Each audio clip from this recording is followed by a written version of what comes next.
I wasn't looking for trouble, I was looking for the grout brush. Sunday, dusk washed the apartment the color of dishwater tea, and I had the bathroom cabinet yawned open, kneeling on the bath mat, with a roll of paper towels under one arm. Our place stays clean if I keep a rhythm wipe the mirror, empty the trash, scrub the sink ring, before it ghosts into permanent, and I like my rhythms tidy. That was when my fingers found a glass shoulder where the caddy of brushes should have been. A bottle cool and rectangular lay tipped behind the plumbing kit, and a spare pack of blue gloves, frosted black glass, magnetic cap. The label was Austere Cedar Nocturne by Maison La Mer. I don't own it. I've worn Cobalt Rain for years and nothing else. I tell you I'm not fussy, but scent is a signature. You don't change your signature by accident. I pulled the cap and the lid whispered loose with that expensive meant-to-impress hush. The room filled with a shadowy trail, fresh sawdust in a carpentry shop, a curl of smoke that never quite becomes fire, a late note of something clean and sharp like the inside of a new leather wallet. Not a hotel sample, not body spray from a pharmacy queue. A purchase. Mara, I called normal voice the kind you use to ask if there's more laundry pods. She was on the living room couch with her legs tucked under a throw thumb, drifting the infinite scroll. The TV was muted on a cooking show rerun where a judge was about to scold an undercooked risotto. "What's up?" she said without looking. I found something weird under the sink. Her eyes flicked up, landed on the bottle in my hand, and something tensed in her posture, like a cat hearing a doorbell. "Where did you get that?" "Behind the gloves and the vinegar in the cabinet we both use." She laughed in a way that tried to be light and landed pitched too high. "Oh my God, Eli, that's old, from before we moved in. It still has a price tab." I held it closer to the kitchen light. The sticker was tiny silver and crisp at the edges, Harbor and Comb. The date code printed in micro ink last week. She tossed the throw aside and stood. "Why are you rummaging through my things?" "I was cleaning and it was behind the cleaning stuff. Also, we share this space, remember?" I angled the bottle so it caught the lamplight and spun a halo. Mara folded her arms. Her voice sharpened. "You're paranoid. You make stories out of dust. You did this when I went to Seattle for that conference, remember? What I remembered a video call at midnight where the hotel headboard behind her looked like every hotel headboard in the world." 5 minutes later, a text, phone dying. "Long day. Sleep." I remembered choosing to believe the simple version because complicated belief is a full-time job and mine already pays the rent. "I'm not making a story," I said. "I'm holding a prop." "Please," she snapped. "It's probably my cousin's. She crashed here once. Can we not spiral today?" "Your cousin who lives out of state." I set the bottle on the counter and let the cap click home. Mara's face did a flipbook surprise annoyance calculation indignation. It settled on anger because anger is the only mask that looks like a face. This is exhausting. Real men don't interrogate their queens. I watched the sentence hang there. It wasn't spoken to me, not really. It had the rhythm of something written with a capital R, like a brand polished for an audience. She picked up her phone. Her thumbs moved with the efficiency of muscle memory. "Mara," I said slow, "don't." She was already halfway down the hall. The bedroom door closed, not slammed, just decisively set. The soft thunk of the latch sounded like the grip clicking back on a pen. I rinsed my hands though I hadn't touched anything that needed rinsing, then carried Cedar Nocturne back to the bathroom and returned it exactly where I'd found it. The cabinet door, the mirror, my face reflected in duplicate. I looked a little like someone who's smelled smoke and isn't sure whether the stove is on. Back in the living room, the TV's risotto had failed and commercials had taken its place. Sunlit people in sweaters telling me I'd be happier if I owned a different mattress. My phone buzzed on the coffee table. I didn't need to check to know what it was. I checked anyway. Mara had posted a photo of her coffee cup by the window, one of those neutral tone shots where the caption is the point. "Real men don't question their queens. If you can't trust your woman, you don't deserve her. Period." A crown symbol would have fit, but she kept it text only, which is her way of pretending she isn't courting attention while building a stage. Likes, gathered fast friends, acquaintances, the handle she uses for yoga class, someone she met once at a launch party who lives in Lisbon. I could almost hear the agreeable chorus, "Tell them." Preach, crown emoji in spirit. I put the phone down, picked it back up, put it down again. The apartment was quiet except for the ticking of the baseboard heater cycling off. There is a detail I had not mentioned to Mara. I knew the scent. Not because I'd ever worn it, but because a man wore it within nose shot of me most weekdays. Lewis in logistics, blue suits, pocket square. On Thursdays, the nail of his ring finger always clipped too square. In December at the company open house, Lewis introduced me to his girlfriend Nia, a graphic designer who laughed easily and asked real questions and told me she loved the insane old elevator in our building. Mara didn't come to that open house. She had a headache and a deadline and sent me a selfie from the couch with a blanket up to her chin. I walked to the window and looked down at Maple Street where the florist across the way had pulled his metal grate halfway down. I thought about innocent explanations and how they're so often real until you hold them up to light. A cousin, a forgotten bottle from another life, a gift in advance with poor hiding skills. All possible until you add a date code printed last week. A cooler version of me would have waited. Let it simmer. Ask again on a different day. But there are times when waiting is a kind of volunteering to be fooled. I sat at the kitchen table, opened the app, the cursor blinked in the caption field patient as a doctor's pen. I typed real queens don't need secret kings. 7 words. Clean.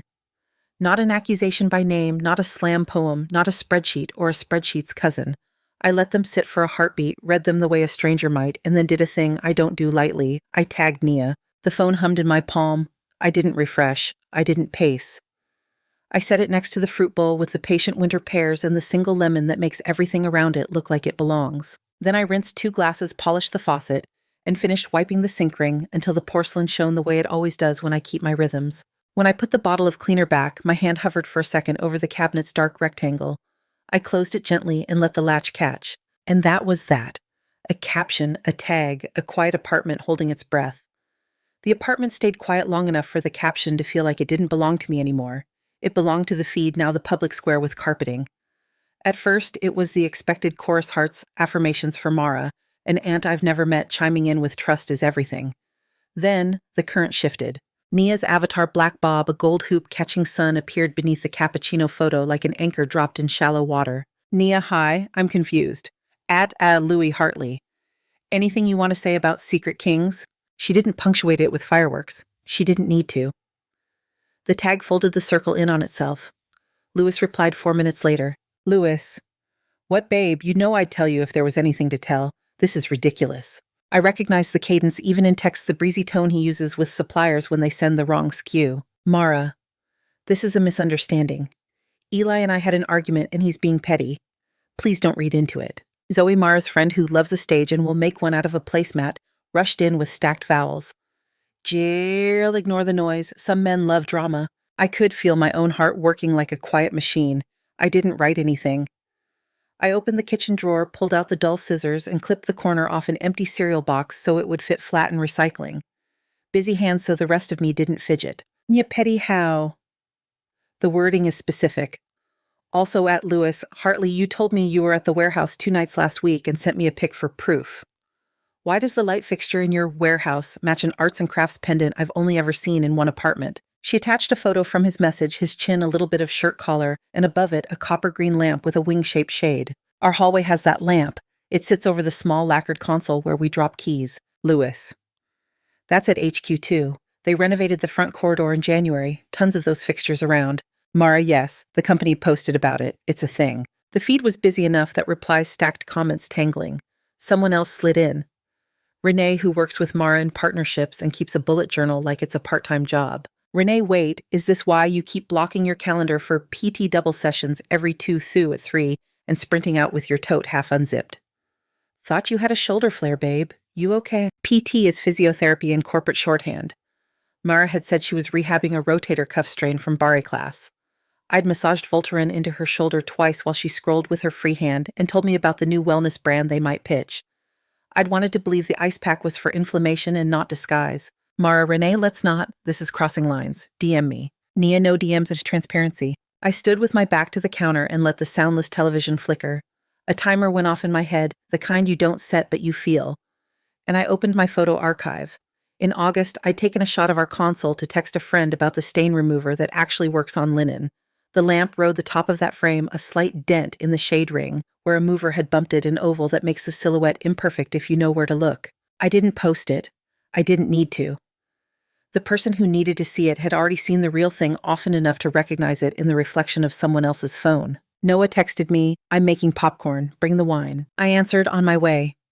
Then I didn't move because the thread kept mutating in real time like yeast in warm water. Nia, also at Louis. Hartley, the selfie you sent from HQ Wednesday. Are those hex tiles? HQ poured polished concrete everywhere. Eli, sorry for the tag, but you live at Maple and 3rd, right? Doesn't your building have those old hex tiles in the hallways? She remembered the elevator. Some nights good memory is a kindness, sometimes it is a razor. I could have ignored it. I could have not made myself a data point. I wrote one line. Me, yes. White hex with a black border. Third floor has a chipped row near the fire door. Nia posted a screen capture Louis's wristwatch in focus, and over his shoulder the floor-white hex black border chipped a small crescent missing at the edge. Louis. This is insane. I was dropping a package for a client who lives near there.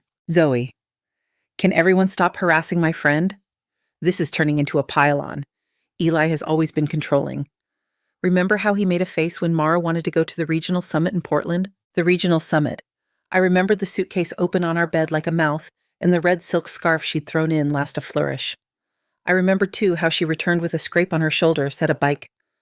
Handlebar caught her in traffic, said the city was wild with cyclists who think rules are suggestions.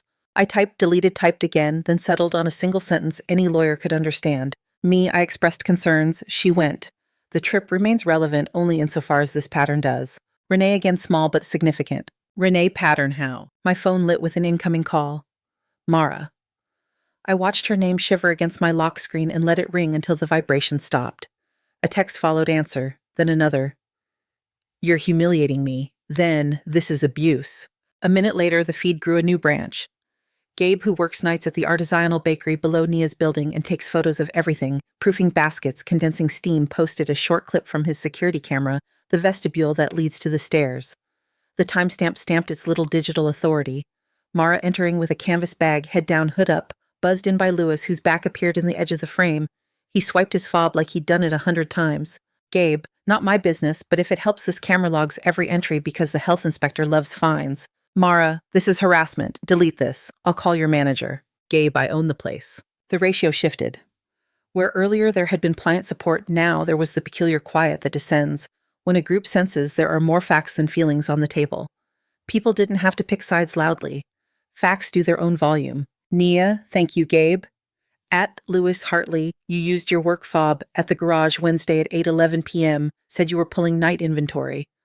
Why did my building's guest log show a L. Hartley buzzed in at 8:23? I didn't know how Nia had the guest log. Maybe because she reads the mailroom board. Maybe because she asks questions to people who like to answer them. Louis. Because I dropped by for a second, I brought Eli's girlfriend a charger. She DM'd me because hers broke. Mara, true. My phone died that day. Louis was being a good friend. I poured water into a glass and took a sip to give myself something to do with my mouth besides bite it. The flavor of the tap is always slightly metallic. We talk sometimes about getting a filter and never do. The next witness wasn't a witness so much as a vent. Tess, who interns with marketing at Mara's office and writes earnest captions about oat milk, spoke like someone who didn't know she was carrying a small thread that could pull a larger thing apart. Tess, Mara, this is random, but when I covered your desk last Thursday, your computer pinged a calendar invite called Harbor and Comedy Pickup. I thought it was an event for a client and left it. Is that the perfumery on Fulton? It is.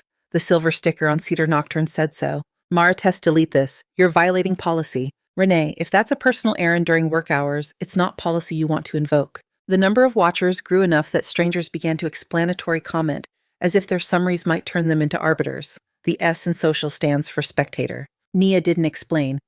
She posted 3 stills from her camera roll. In the first, Louis's reflection was caught by accident in a window off to the side while he aimed the phone at his own face. Behind him, the frame print over our sofa showed 5 black birds on a wire against a gray wash. In the second, a corner of our green velvet cushion, with the slightly puckered seam, touched the edge of the shot. In the third, a blurry hand holding our turquoise vase, the one Mara bought at a flea market on Bainbridge, appeared because Louis had been gesturing. The hand wasn't mine. Nia 3 times in 1 month. None of these were nights I was home. Louis abandoned finesse. Louis. So what, people hang out? You've been distant. Nia, I've been working. Zoe, this is gross. Women can't have male friends without conspiracy theories. I'm done. Noah, again, wine is breathing. You less so. I grabbed my jacket and carried my phone with me like a live wire. Outside Maple Street exhaled its early evening dog walkers, a guy balancing a pizza box like a waiter's tray, a bus sighing at the curb. By the time I reached Noah's door, my notifications had become a constant. He took the phone from me, put it screen down on the coffee table, and handed me a glass. Only look when you mean it, he said. We could hear it from the next room anyway. His laptop had the thread open like a second television. This is the era of hearings without benches. Popcorn popped in the background like applause. Mara called again. Noah slid the phone across the table without looking at the screen, a small shuffle that said it was mine to decide. I let it go to voicemail. She texted a waterfall pickup. We can fix this. You're vindictive. Then cooler texts rehearsed fresh from a crisis management pamphlet. Let's have a private conversation and stop feeding strangers. Then hotter texts again. You learn a lot about someone's regulation by how their messages punctuate. On the laptop, Nia asked a question that didn't leave room for fog. Nia, Mara, did you buy the cologne at Harbor & Company last Friday? Mara, no. Nia posted a photo of a receipt. Date and time. Last Friday. Cedar Nocturne. Last 4 digits of a card number I recognized from the times I'd bought groceries, and Mara had said, use mine this week. Points. Mara, someone used my card. Renee, then escalate with finance, they'll want to know. Gabe, if she needs footage, I can pull street cam. Harbor & Combing sits under my lens. It's a neighborhood thing. Mara, stop stalking me. Gabe, I watch a sidewalk. The difference between surveillance and attention is consent. The difference between secrecy and privacy is harm. I didn't write either of those sentences. I ate popcorn and watched the power of a very small word work on a very big platform, Mo. No, that isn't true. No, that doesn't add up. No, this isn't about tone. 10 minutes later, the post vanished. The comment ladder collapsed with it replaced by a gray content not available. For a breath, it felt like a room after a fire alarm stops the silence so sudden you doubt there had been noise at all. Then screenshots appeared in stories and group chats, like photocopies of a flyer the caption carried forward intact or paraphrased the thread reborn as a relay. Noah refreshed a dozen times out of habit. The browser threw up an error and then recovered. He looked at me. You okay? I'm not sure what that is in this context, I said and took another sip. My phone buzzed with a new number. Unknown. Hi, Eli, this is Nia. I'm sorry to intrude on your night. Thank you for saying what you said. Do you have 10 minutes to talk? I typed yes and then paused with my thumb over send. A minute later, she wrote again without my prompt. Nia, actually no call necessary. Here's what I have saved, 3 images from messages he sent me, a lobby fob log from my building, and a receipt a shop owner just forwarded. If you have something, keep it. We'll both need it. I looked at the bottle-shaped space inside my head where Cedar Nocturne lived. I have a date code and a sticker I wrote, and a memory of a lamp. Nia, that will do. We didn't trade strategies or wishes, we traded nouns. Noah topped off my glass and flipped on the game because having sports murmuring in the background makes people feel less like they're scrutinizing each other. When the camera cut to a replay, I realized I was breathing evenly again. The next hour was static and moving all at once.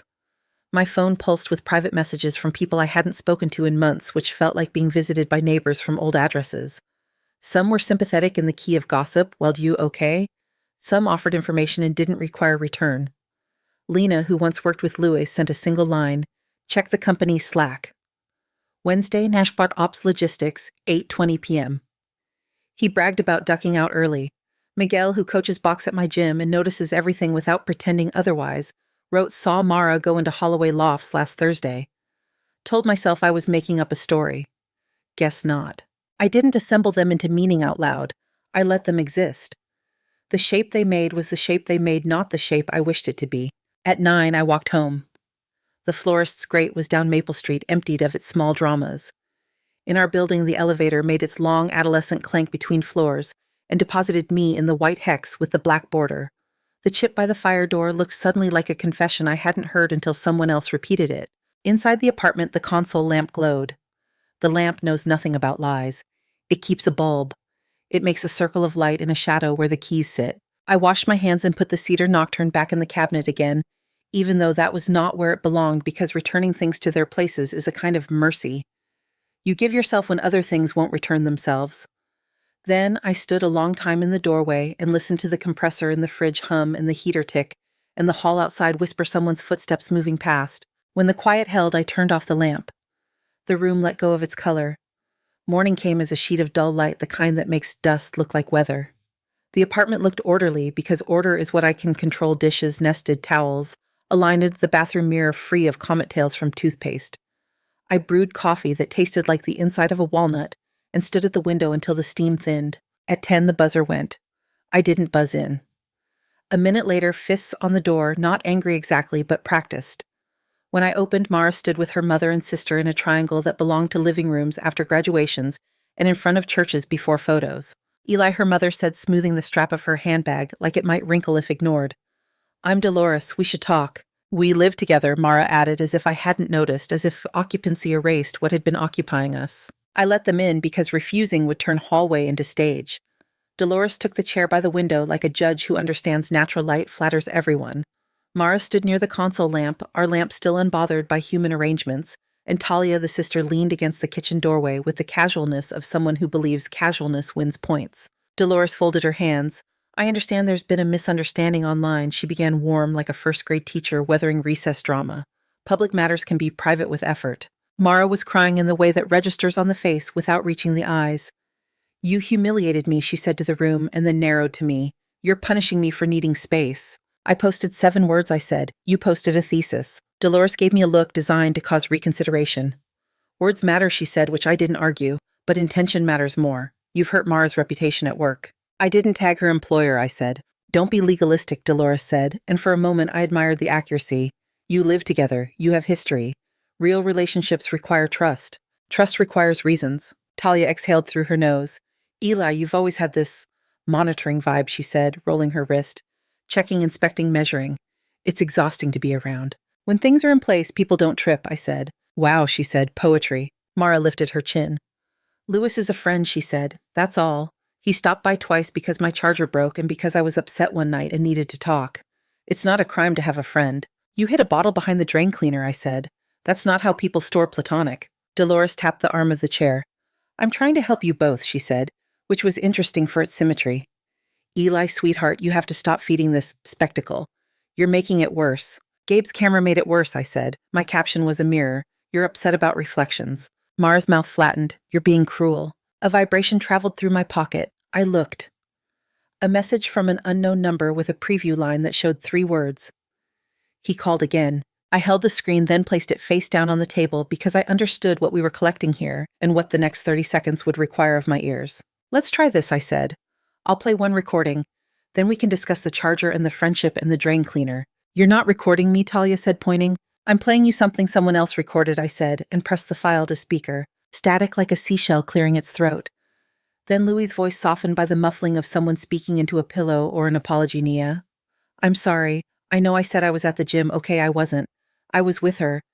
It's nothing. She's fun. She listens. She makes me feel less. Anyway, you're my future. Don't be mad. The room in our apartment adjusted itself. The heater clicked. A car hissed through rain on Maple Street. Dolores's fingers stilled on her handbag strap. Talia's eyes did the quick math of whether denial could survive audio. Mara flushed down to the collarbone. That could be about anybody, she said. She calls herself fun, Talia offered, thin but present. Nia sent me this 10 minutes ago, I said. She has a timestamp and the carrier data. She didn't ask me to play it. I asked if I could. Dolores's voice softened in the way that can feel like compassion or simply a change of tools. Eli, she said. My daughter is standing here. She is asking for grace. Are you capable of that? I'm capable of boundaries, I said, which is not a synonym. I stood, walked to the counter, and took an envelope from the drawer where we keep lease copies and spare batteries. To be clear, I said this apartment is my legal residence. When Mara moved in, we agreed verbally that she would contribute when she could. She hasn't, which was my choice at the time. I'm revising my choice. This is notice to vacate in 30 days. It's not punishment, it's a sanitation. Dolores flinched at the last word, and I didn't love myself for the word choice, but I was not in the business of polishing this for their palates. Mara reached for the envelope with a scornful little laugh and didn't take it, as if not touching a document keeps it unreal. You're financially abusing me, she said. You're leveraging money to control me. I'm asking you to stop living in my home, I said. I'm not docked to your ship. You're heartless, Talia said. Heart as a pump. I'm breathing fine. Dolores stood.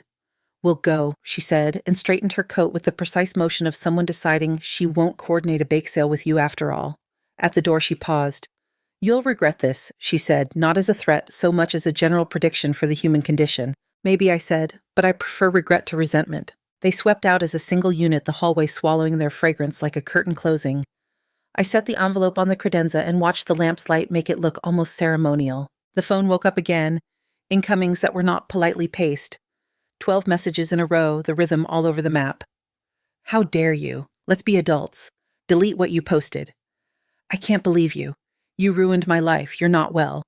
A shareable carousel of claims. An hour later, the post arrived that tried to turn the wind. A pastel background serif font, the tone of a mindfulness app trying to sell a sleeping pill. Sometimes the people who ask, "Where are you the most?" are the ones with the most to hide. Controlling partners isolate you from friends and accuse you of sins they commit. I'm done with cycles. I'm choosing peace. It didn't mention me by name, which is how deniability dresses itself for company. The comments bloomed on schedule. So proud of you. I knew it. Protect your energy. Screenshots pinged my friends' phones the way storm alerts do. Noah texted, "Do you want me to make the same soup as the time you got your wisdom teeth out?" It's a reliable soup. I said I'd eat anything that accepted a spoon and caught the ladle with both hands. The day lengthened like elastic. By 4, the first DM I hadn't asked for slid in from Jules, who sits 2 rows over from Mara and notices everything because her job is to notice misplaced commas and off-brand adjectives. Jules, "I'm sorry to intrude. If you need receipts, check the date on the Harbor and Company pickup in her calendar last week. It autofiled to her work account. Also, I don't want to be in the middle, but some of us saw messages on a shared screen once she initiated with Lewis. I shouldn't have seen them." She mirrored her phone to present an asset mood board, and the texts flashed. She sent 3 blurred screenshots. I told her not to send more. She thanked me for asking her not to. At 5, the smell of soup filled the apartment. Noah's carrot ginger, the kind that feels like an apology to your cells. While I ate, my phone lit again. This time the messages were not to me, but from me, if you believe the profiles. "You looked incredible in that white dress today. I've been waiting to tell you how good you smell when you walk by my desk. We should get a drink sometime, just us." The recipients were women from my office, 2 of whom I've had exactly 6 words with since the holiday party, one of whom runs security reviews on vendor contracts and keeps a folder of lessons learned that could double as bedtime stories for insomnia. I wrote back on my actual account to each that isn't me. Then I opened the app and searched. A profile with my first and last name. My headshot scraped from a company page and a recent feed of innocuous posts. Old quotes, a sunset, a photo of a latte. Somebody else made sat there like a fake front on a movie set. Noah, who reads code like other people read weather maps, crouched next to me with his laptop. Screenshots, he said, and we gathered them like a harvest. I filed a report with the platform, then called Sam from IT, because when your job is to keep systems intact, you call the other people paid to care about integrity. Sam put me on hold for 2 minutes, came back and said, "My wife's an incident response for a consultancy. She owes me a favor." 28 minutes later, my phone pinged with a short note from an email address that looked like a password's cousin. KH wrote, "We traced the DM headers." The account was created from the same IP that logged into Talia Marin's account last night. That IP geolocates to the terracotta building on Bellflower with the green awnings. Do what you want with that. I'd recommend a police report for identity misuse. I didn't reply with gratitude emojis. I wrote, "Thank you, filing now." Then I did not because I believe paperwork fixes people, but because it organizes harm into lines other people can read. At 7, a knock at my door again. Not the fist this time. The drag of a palm over wood, the hopeful scrape of a card between latch and jamb. The sound triggered an old memory of college dorms and people locked out of their own rooms, trying to cheat brass into forgiveness. "Who is it?" I called. Silence, then the scrape again. I opened to the chain. The chain made a small voice of metal. In the hall, Mara stood with a library card. The public kind, not hers, slipped into the crack. Her eyes looked filmed with an emotion that wasn't just anger. Fright lives next door to it and sometimes borrows sugar. "I forgot my charger," she said, breath quick. "Let me in." "You don't live here," I said. "I live here now," she said, and pushed against the door as if reciting it with force would replace the lease. From the stairwell, Ms. Whitaker's voice. "No, ma'am. She is 71, retired from teaching English, and wears her hair in a crown of white curls that make her look like she knows Greek tragedies personally." She lifted her phone, the lens stared steady. "I've got the time and in the picture." Mara froze.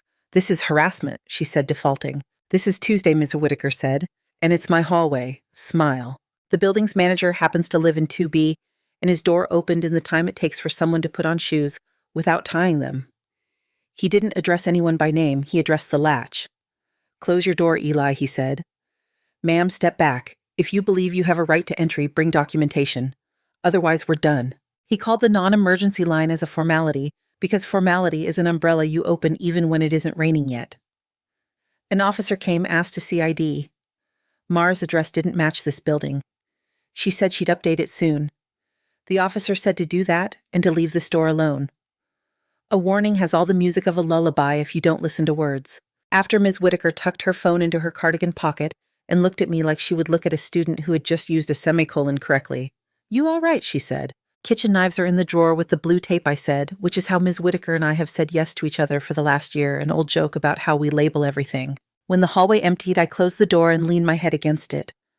The wood smelled faintly like the cleaner the super uses lemon turned into an ambition. I slid the chain back and breathed through my nose the way the doctor told me to do when I had the flu and believed I would never thank air again. My phone vibrated on the table. A call from a number with an area code I recognized because I've seen it in an email signature below Legal Services Civic Street. A clipped voice introduced herself as Harriet Kim Attorney. A friend of Noah's, she said, which was enough provenance to let her name sit in the room without suspicion. I'll send a short letter this evening, she said. Cease and desist for impersonation, harassment, and attempted unlawful entry. Not because letters stop bad judgment, but because paper clarifies where lines are for later. Thank you, I said, and meant it in the simple, not the cosmic way. Also, she added document everything. Screenshots, timestamps, the warning on your address. If you have copies of your lease and utilities and any arrangement regarding rent, keep them in a folder not labeled folder. Assume discovery is a verb, not a noun. I wrote each item on a yellow pad because lists are bridges when the street floods. When darkness did the thing where it makes your home look like a theater set, and the streets a separate country, I printed the photos from earlier, the lamp dent, the hall chip, and placed them into sheet protectors like precious recipes. I forwarded the tracing note to myself and to a private email I don't use for anything else. I emailed the building manager to confirm tonight's warning had occurred. He replied yes, recorded. 9:30, a flurry from numbers that looked new but typed in old rhythms. You will regret this. You owe me. I made you who you are socially. You were boring before me. Delete everything. We can fix this. I turned the ringer off, but not the phone, because silence and ignorance are not the same practice. I washed the soup bowl, wiped the counter, pulled the rag across the stove's steel, and watched it erase fingerprints into a shine. The rag darkened. The steel kept reflecting. At 10, the platform sent me a notice. Thank you for your report. The profile at Elide Aldridge EE is in violation of our impersonation policy and has been removed. It felt less like victory than like removing a false wall to reveal the same problem behind it. Still, the air shifted. It smelled marginally more honest. I walked the apartment and touched each window latch, an old habit from childhood, when my father used to check the second lock and then the first, whistling an almost melody between his teeth. I don't whistle. I touched metal and said the name of what I touched, latch bolt chain, because naming things keeps them from being shapes that can twist into other shapes. Near midnight, my inbox collected a new piece in email from Rashmi on our compliance team with a subject line that read, "Concerning DMs clarified." She had received one of the impersonator's messages. She had performed her own small inquiry server headers, creation time device, language setting set to English US, but with a Vietnamese keyboard secondary location, pings at the Bellflower building. I've documented on our end, she wrote. If you need a statement, ask. Also, I'm sorry. I wrote back, received. Thank you.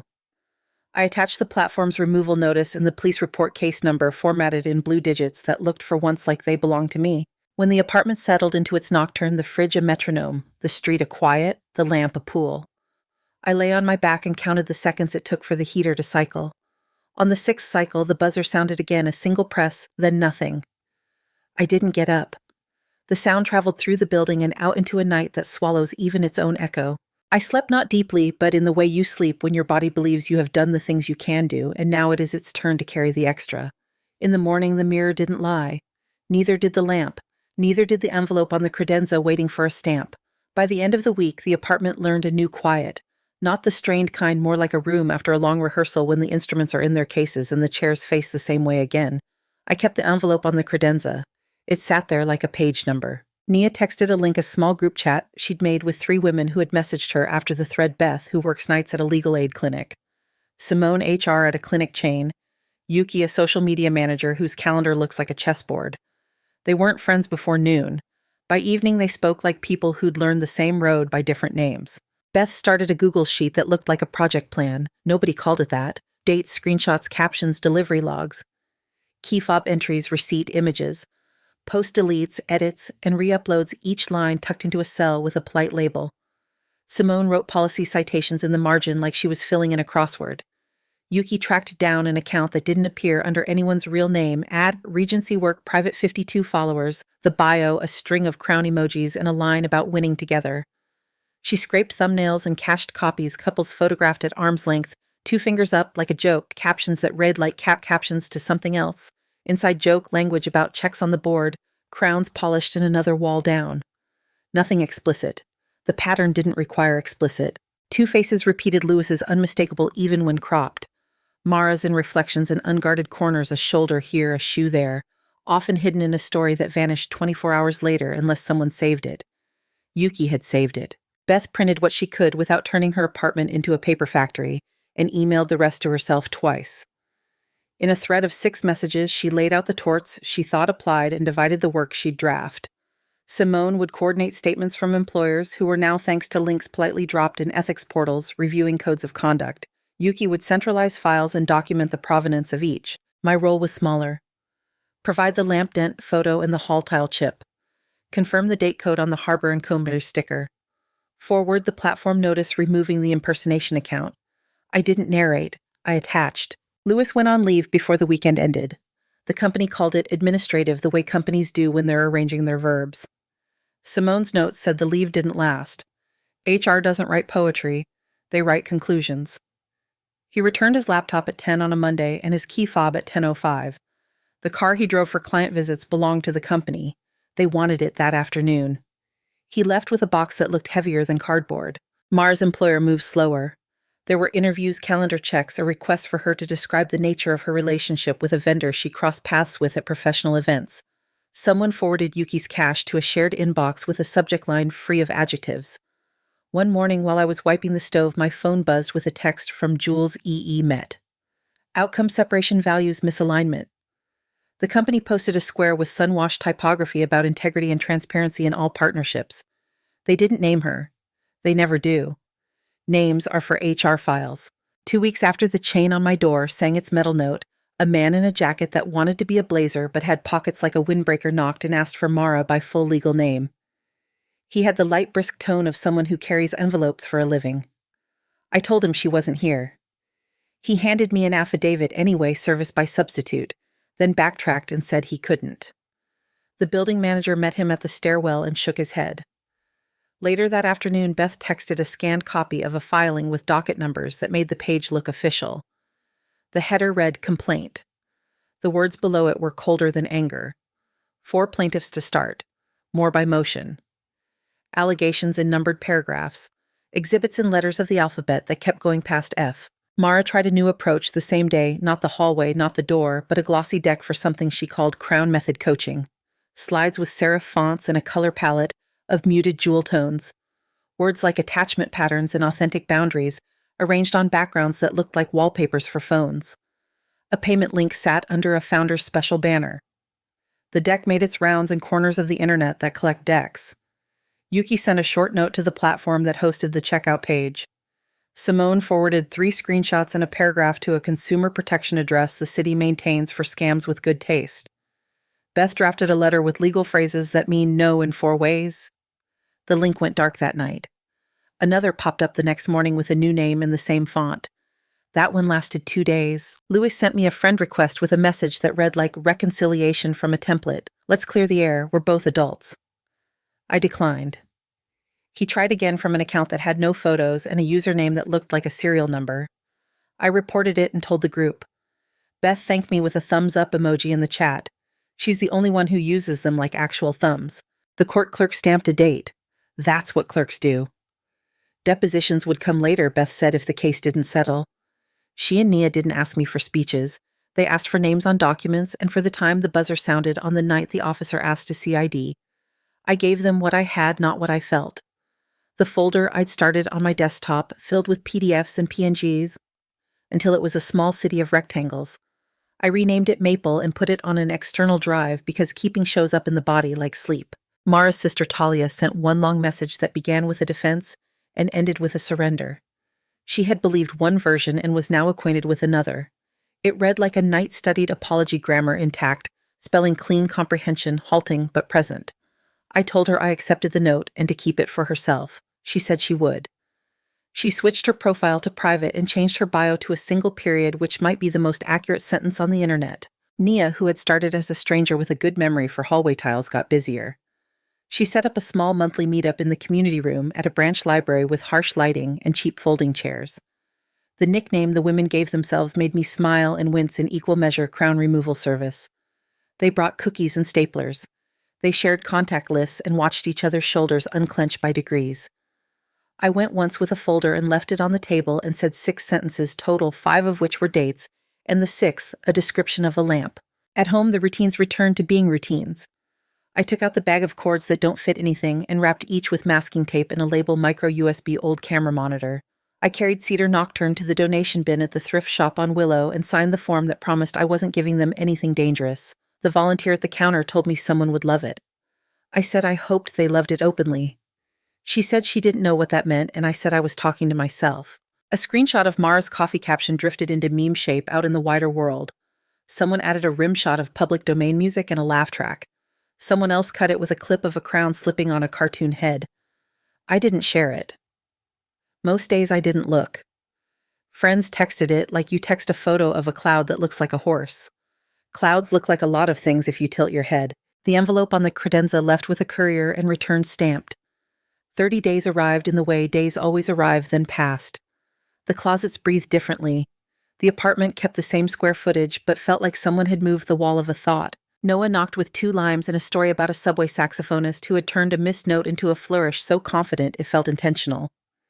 He has a talent for bringing stories that fit the shape of a room. We ate noodles and talked about paint colors we would never use. When he left, he turned the console lamp off like he was blessing it. The last message I received from Mara wasn't a threat or a plea. It was a photo I recognized the view from the bus stop at Bellflower where the awnings are green and the benches have plaques for donors.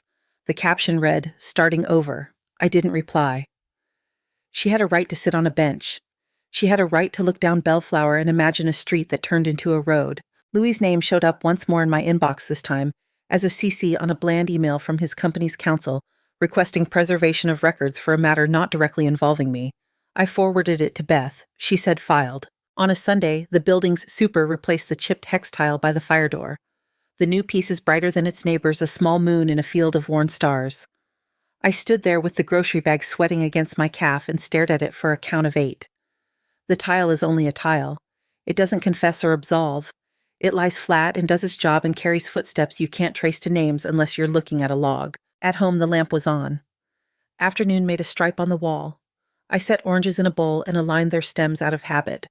In the bathroom cabinet, the space where the bottle had been was just space. I had marked the shelf with a fresh line of contact paper that made it look like something someone had always intended. I cooked enough for leftovers and left the pot to soak and later cleaned the ring where the simmer had escaped. The cloth turned from white to the color of broth and then into water.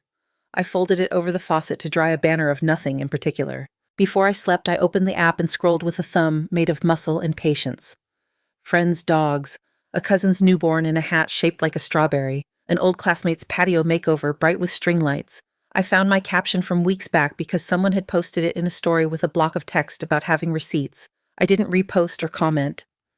I tapped the screen until the bubble of it closed and the ordinary feed returned. I turned off the lamp. The apartment held the dark. Somewhere below me a bus sighed and pulled away. The heater ticked its clockwork tick. I lay down. The room was a room. The door was a door. The quiet was quiet. Thank you so much for listening to today's story. If this story resonated with you or made you reflect, I'd love to hear your thoughts, so feel free to share them in the comments below. And don't forget to like, subscribe, and hit the notification bell so you won't miss the next story. I'll see you next time as we continue exploring more journeys and lessons together.